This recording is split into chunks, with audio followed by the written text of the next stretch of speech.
My name is Charlotte Rigdon. I'm studying pharmacy and I'm in year 3.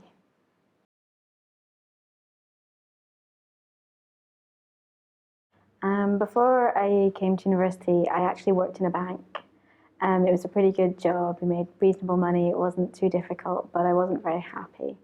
And I wanted to come to university to study pharmacy, but I didn't have any experience, and I didn't think I'd be accepted because I hadn't just come out of school. I'd been working for about 5 years, so I didn't have any relevant experience. So at one point, I just said to myself, I'm really unhappy doing this. Why, am I going to be too afraid to go for what I want to do? So I got a job in a pharmacy. I spent about a year and a half there and absolutely loved it. So I was just like, yeah, I know this is the right thing for me.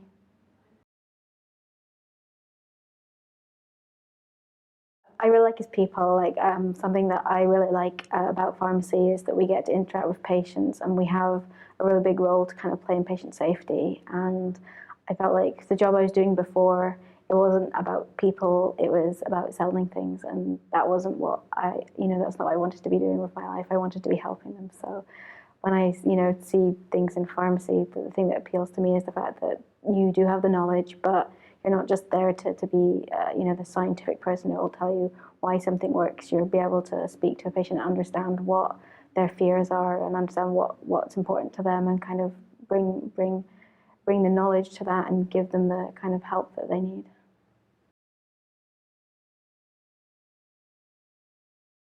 I wanted to come to RGU because I did quite a lot of research.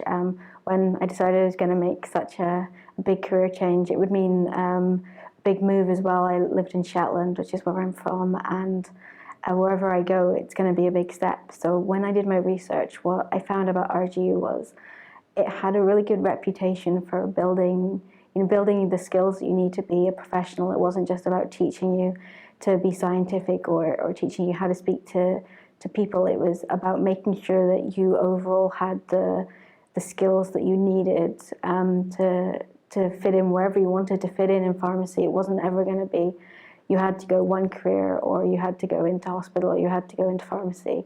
It was just about making sure that you had what you needed. And over some of the other universities, they tended to have quite a lot of focus on certain areas, and I didn't feel that that was going to be the best. I couldn't be the best professional if I didn't go to a university that was going to train me that way.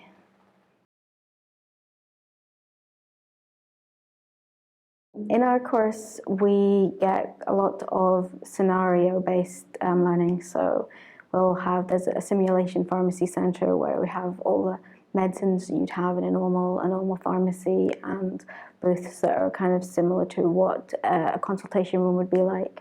And there's lots of different scenarios that you have to deal with. It goes from the normal thing that you would do if someone wants paracetamol because they've got a sore head, up to somebody who is having some really serious problems, or they're trying to purchase something that isn't going to be suitable for them, or they're just very upset, and you're not dealing with a request, you're just working out how to help somebody who's crying and isn't able to say what they need from you. So it really gives you the preparation to deal with all of the different kinds of patient that you're likely to come across.